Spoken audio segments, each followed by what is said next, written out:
Radio Vulnerable, la radio del Grupo Moebius, Psicoanálisis Freud Lacan, transmitiendo desde Rosario, en Argentina.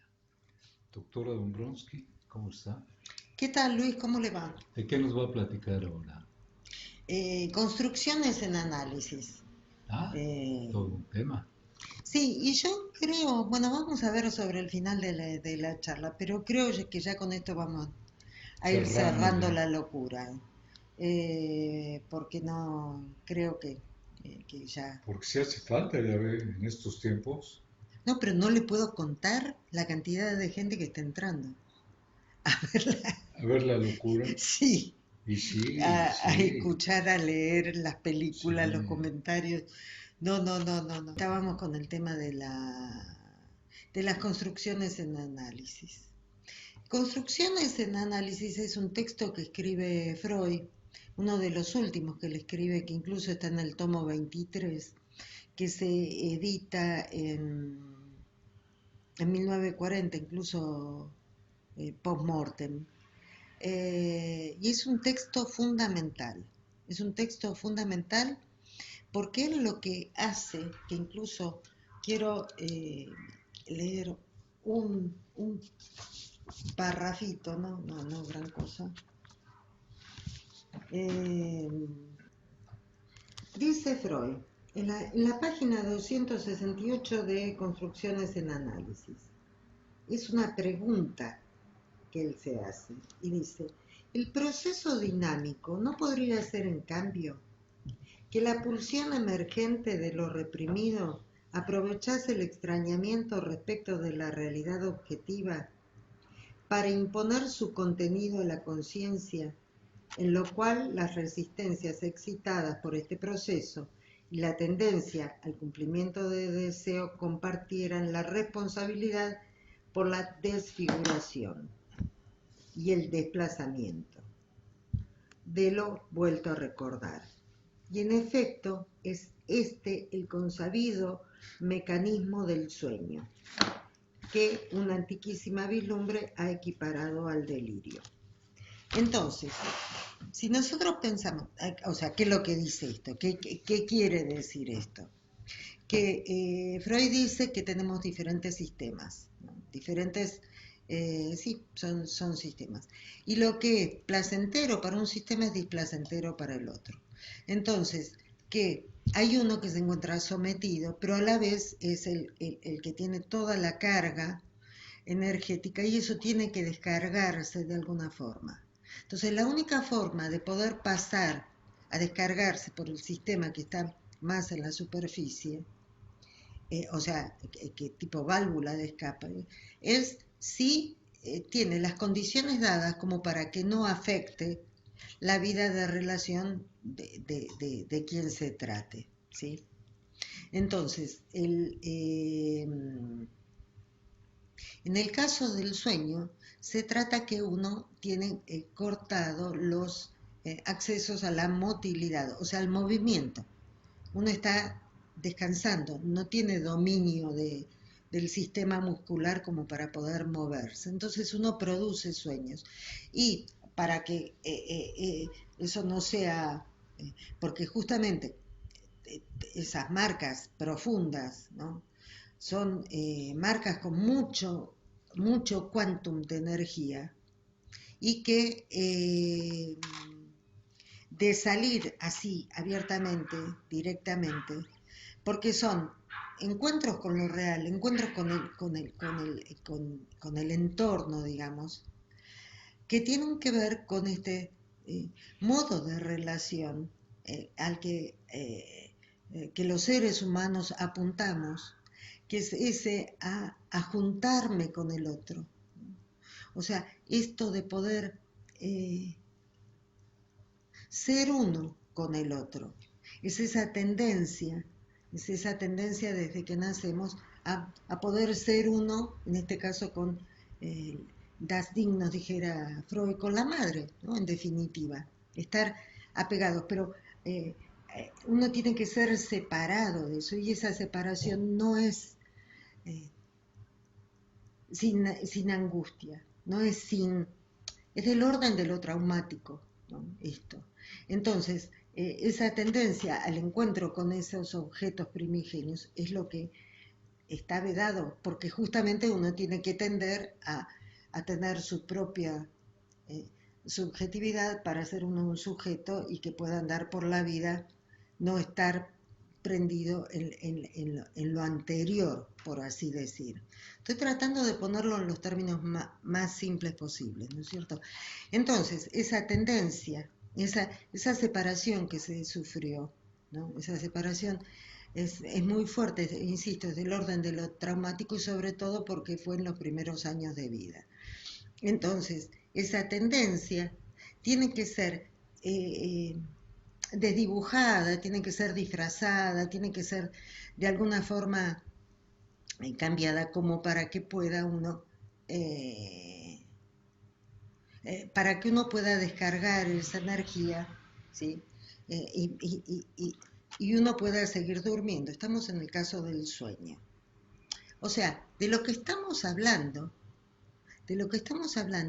es que hay en las profundidades de cada uno de nosotros, hay una tendencia a esa búsqueda de reencuentro, ¿no? De reencuentro con esos seres primigenios. O sea, una tendencia a, ¿cómo se dice? Transgredir, saltar por encima del límite. Hubo un límite que se nos puso, hubo un hasta aquí, todo eso no se puede.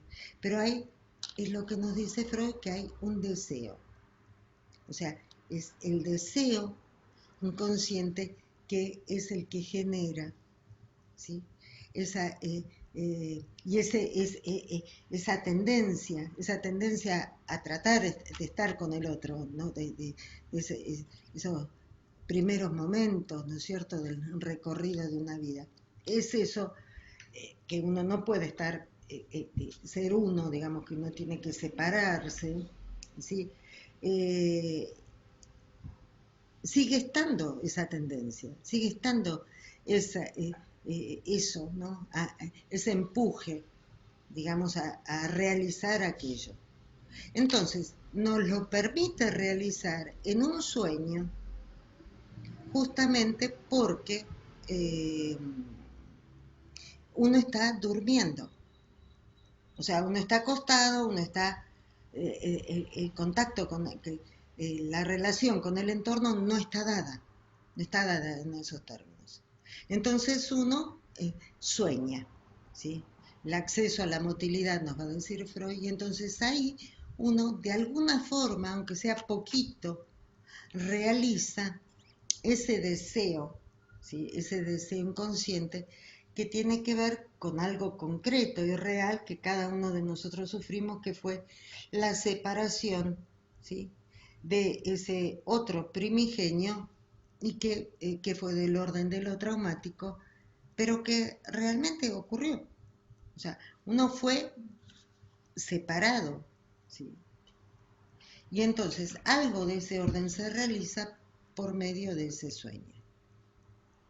Entonces, lo que nos dice Freud en Construcciones en Análisis, se pregunta, incluso, pero lo asevera, dice, ¿qué pasa?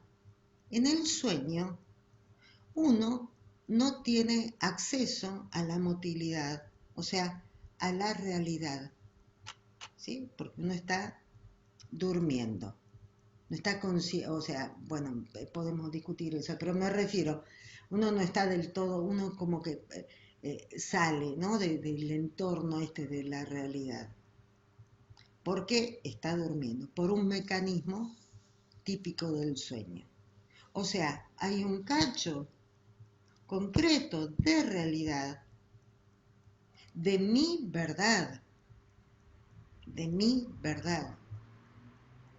Por ejemplo, para ponerlo muy, muy, muy simple, muy simple, muy simple. Yo recuerdo en mi propio caso que tenía un triciclo azul cuando yo tendría, no sé, 3 años, 4 años, una cosa así. Y yo tenía mi triciclo, o sea, andaba por la casa, por el patio, no sé dónde andaría con el triciclo. En un determinado momento, un primo mío, un poco menor que yo, si yo tendría 4 tal vez, o 3, no sé, él tenía unos meses menos que yo, no sé si llegaba al año. Resulta ser que él no tenía triciclo y, eh, y se pasó todo el día jugando con mi triciclo. Anduvo. Cuando terminó el día, lo que quiero significar que con los años después, mis padres sí me podían comprar un triciclo, pero los padres de él, en aquellas circunstancias, no le podían comprar un triciclo. Entonces, desde el lugar de los padres, cuando se fueron de la visita, se llevaron el triciclo, se le regalaron el triciclo mío. Yo lloraba y pataleaba, pero se terminaron llevando mi triciclo. Entonces, cada vez que yo iba a la casa de él de visita, porque éramos primos, yo andaba todo el día en mi triciclo que ahora estaba en la casa de él. O sea, de más está decir que amo andar en bicicleta y que mis bicicletas siempre han sido azules, ¿sí? Y sigo andando en bicicletas azules. Ahora, lo que quiero significar con esto es algo muy profundo y muy simple, algo muy simple, porque desde el análisis de la familia y de las circunstancias y demás, no, yo no sé cómo se hubiera manejado el tema, pero era razonable y más como se manejaba la crianza en aquellos tiempos, 60 años atrás, era lógico que la familia que podía le pasara al chiquito que no tenía el triciclo. Probablemente, tal vez prometiendo te vamos a comprar uno color rosa con margarita, qué sé yo, no sé, algo así. O hablar, no sé cómo se maneja. Pero todos esos pormenores, por supuesto, yo ni los manejaba, ni los sabía, ni nada. Entonces, lo que quiero significar es ese sueño de tener bicicletas color azul tiene un cacho de realidad concreta. Hubo un triciclo color azul, que ahora yo se lo estoy contando y lo estoy viendo el triciclo. O sea, hay un cacho de realidad concreta en esos sueños de bicicletas azules. Lo mismo pasa con el sueño. Cuando uno sueña algo, hay un cacho de realidad concreta que tiene que ver con la verdad de cada uno, con mi verdad, que el triciclo azul mío, para tal vez mi hermana, no, tal vez fue de ella el triciclo, no me acuerdo, no sé cómo era la historia, pero me refiero, mi verdad es mi verdad, es singular, es propia. Es diferente de la suya y de la de cualquiera, por más que sea la misma circunstancia, sino es cómo me impacta a mí lo que está sucediendo.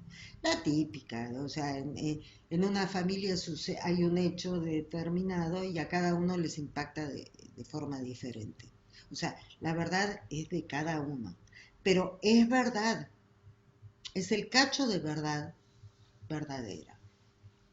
Entonces, nos dice Freud en ese párrafo que acabamos de escuchar, así como en el sueño yo puedo armar toda una película con un cacho, con un cachito de realidad verdadero, concreto, ¿por qué no pensar? Ah, y porque los accesos a la motilidad están cortados, ¿por qué no pensar y hacer el camino inverso?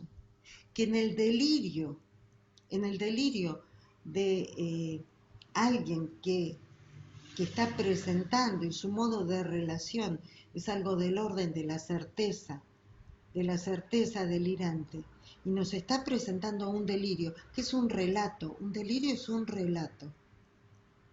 ¿Por qué no pensar que ese relato que nos está haciendo por más delirante o alucinante que parezca, no contiene un cacho de la realidad del sujeto. Y así como está cortado el acceso a la motilidad en el sueño, la evasión de la realidad de aquel que presenta un relato delirante como el que nosotros trabajamos la semana pasada de Josmar. ¿Por qué no pensar que esa evasión de la realidad, esa desconexión con la realidad que tiene la persona que está en una desestructuración, está en un momento de un brote, como se dice, no viene a funcionar como ese corte, alejamiento de la realidad que pasa en el sueño? Eso es lo que nos dice Freud. Entonces, y acá es donde está el núcleo de lo que quiero transmitir y de la genialidad de lo que trata Freud. El sueño, ¿sí? Este sueño que nos presenta, tiene ¿sí? un núcleo de verdad, de la verdad del sujeto. Pero ese núcleo de la verdad del sujeto es lo que impulsa al deseo de, nos dice Freud, un sueño es una realización de deseo. Y en la misma línea uno puede llegar a pensar, bueno, la búsqueda en la vida de los diferentes objetos tiene que ver con esta búsqueda del deseo, ¿no es cierto? Hay algo del orden de la falta. Entonces, lo que yo estoy pensando, lo que quiero proponer, y es lo que dice Freud,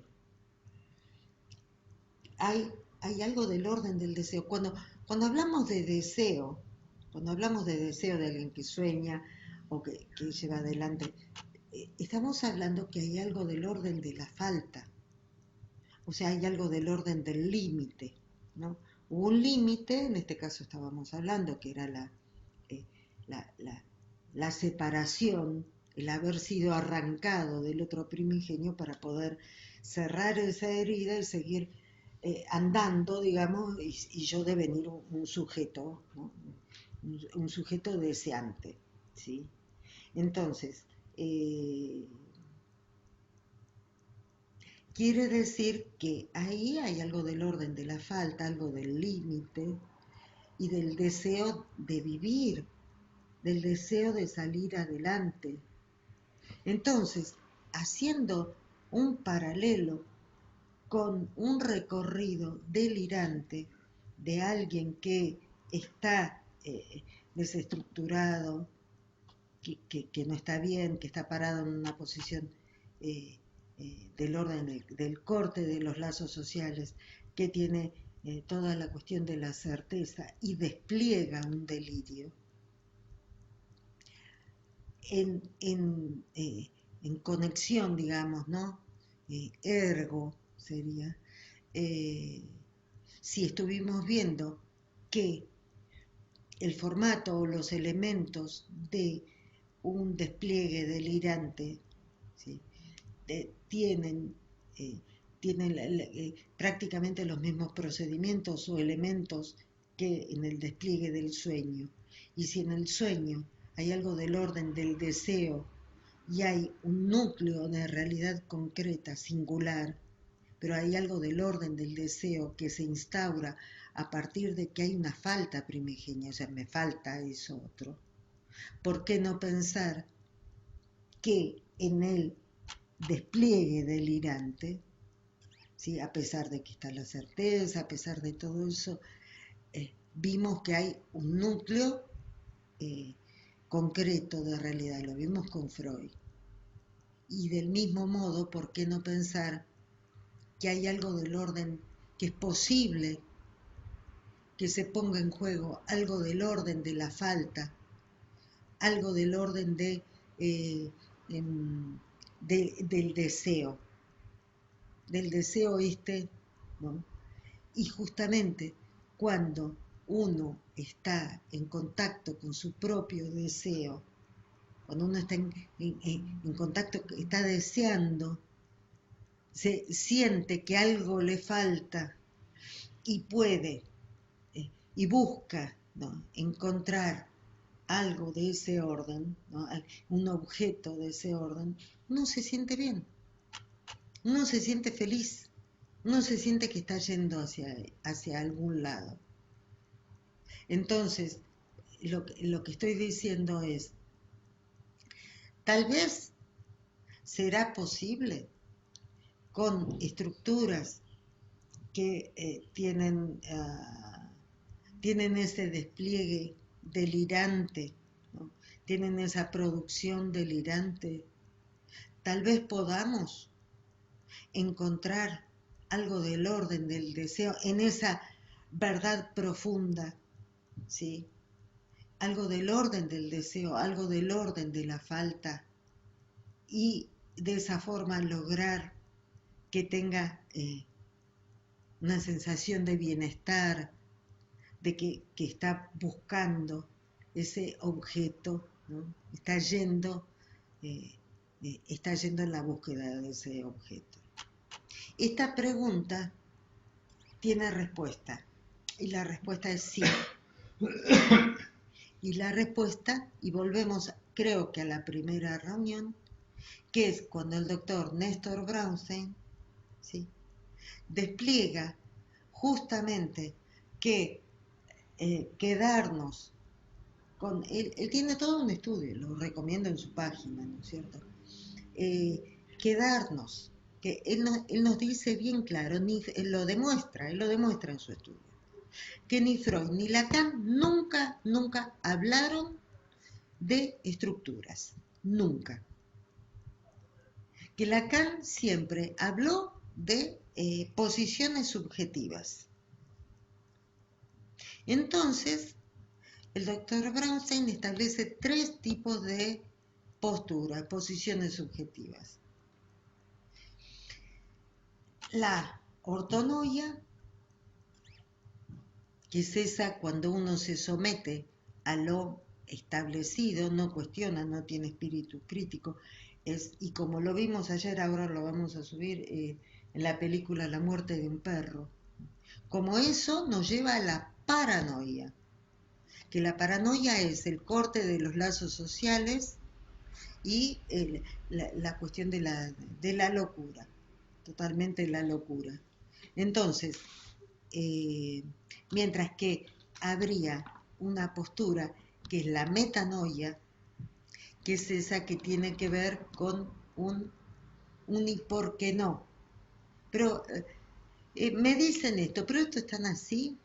A ver, ¿y a mí cómo esto me afecta? ¿Y yo qué puedo hacer con esto? ¿Sí?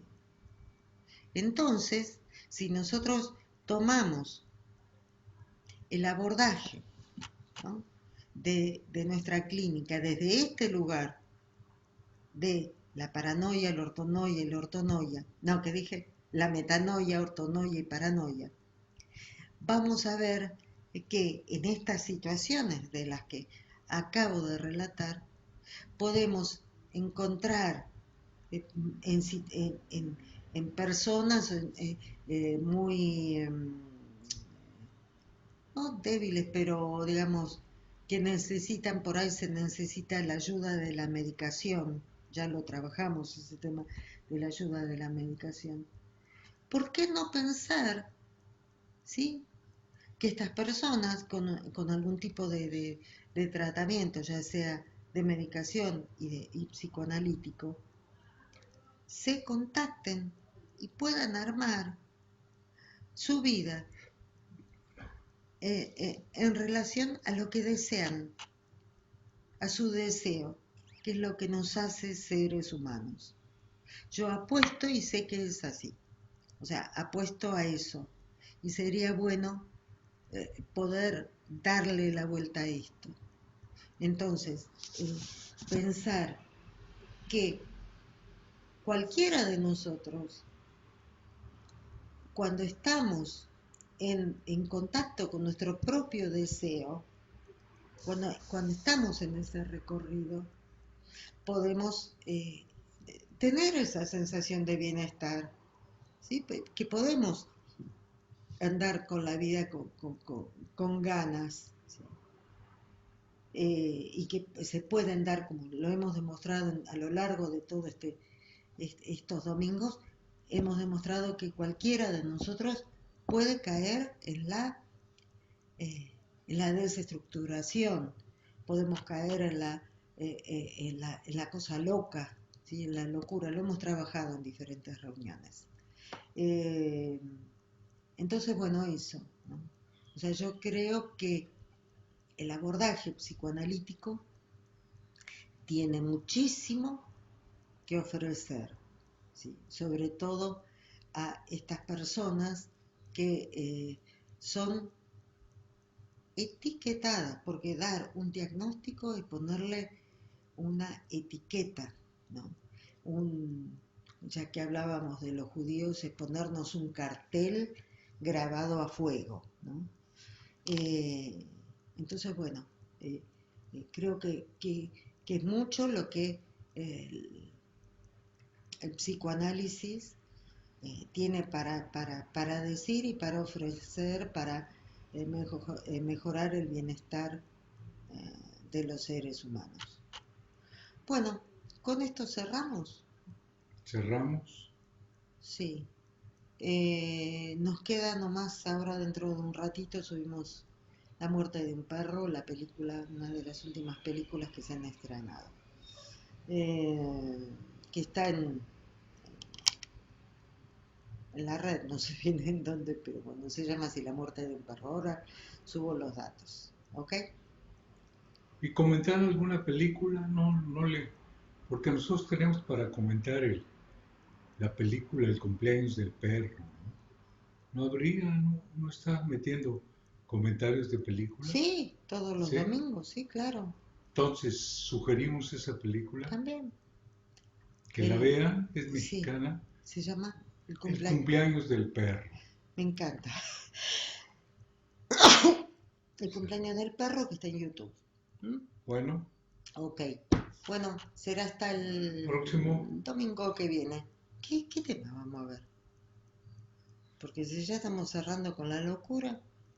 pues, pues algo de referente a la pandemia para calmar un poco la angustia, ¿no? No sé. Bueno, vamos a pensar. Bueno, Ok. nos vemos Nos, el próximo nos domingo. encontramos el Y un domingo que viene. saludo a todos los encerrados. A todos nosotros. Y que ya viene la Y vacuna. feliz domingo. Ya Feliz llega domingo. la vacuna. Ok. Sí, que las fiestas de fin de año se puedan celebrar, ¿no? Porque creo que impactaría mucho si no hubiera esta posibilidad. Sí, muchos nos caeríamos, ¿no? Porque tan acostumbrados a las fiestas y no poder juntarnos para celebrarlas. Me parece que sí sería fuerte, ¿no? Yo no tengo una, ¿cómo se llama? Una experiencia tal cual, pero sí me acuerdo que en el 2001, que justamente para esos días fueron las manifestaciones con muertos en las calles, mucha miseria, mucha tristeza. Fue increíble que nos juntamos con la familia. En este caso nosotros viajamos a Buenos Aires, teníamos los chicos chicos, íbamos para estar con la familia. Y algo que en ese entonces, ahora no tanto, pero en ese entonces, años antes, uno veía el cielo y estaba repleto de fuegos artificiales, esas bombas de estruendo y demás. Fue tan triste, pero tan triste esa Navidad, tan triste, tristísima. La tengo marcada a fuego. Amén de esta cuestión de que no había no, era muy triste, triste, triste, triste. Había muchísima tristeza. Y yo creo que es diferente, por supuesto, ahora, pero creo que va a andar por Sí, bueno, esos y términos. más cuando ha habido alguna pérdida, ¿no? O Ujú. cuando simplemente ha padecido uno el virus y bueno, ha salido, pero sale con consecuencias, ¿no? Sale con Sí, problemas. sí. Ayer hablaba con una amiga mexicana, de tanto en tanto nos escribimos, me cuenta y demás. Y entonces me decía que eh, un grupo familiar, ¿qué le diré? Yo no sé, porque entre hermanos, sobrinos, algunos abuelos, tíos, qué sé yo. Son 20 gentes tratándose de mexicanos, ¿no? Tal vez un poquito más, póngale que sean 30, Ah, por decir. Pero todos que viven como juntos, ¿no? O sea, me refiero media cuadra para acá, 2 pisos para allá. La familia amueganada de México, que ya la conocemos. Eh, 20 tal vez, no sé, 25 tal vez. 15 tuvieron. 15 tuvieron. Y la que, digamos, el referente era la abuelita. La abuela de todo ese grupo. O sea, hubo una abuela que tenía tal vez 3 hijos o no sé qué, que a su vez se habían casado y había hijos. O sea, digamos que toda esa pirámide tal vez de pronto eran, no sé, 20 personas, tal vez 30. Pero de esos 15, y la que falleció fue la abuelita, ¿no? Como le decía ella, con mucho cariño. Eh, 15, 15 contagiados. Muy fuerte, sí. Sí. es muy fuerte. Entonces, sí, esas fiestas, ¿no? Pensar en esas fiestas eh, es realmente, no, es muy bravo. Entonces, cuando uno ve, eh, por ejemplo, acá se permitió ir a la playa, ¿no? Eh, Todo el mundo amuchado como si fuera Mar del Plata, o haciendo las colas para cruzar a la isla. Está el riesgo del virus. Es, qué cosa, ¿no? O sea, porque está en juego la vida. Está en juego la vida. Sí, todo un acontecimiento esto, ¿no? Qué bueno. Hay que recordar para, no sé, que no se repita. Bueno, Sí. Bueno, nos vemos el próximo domingo.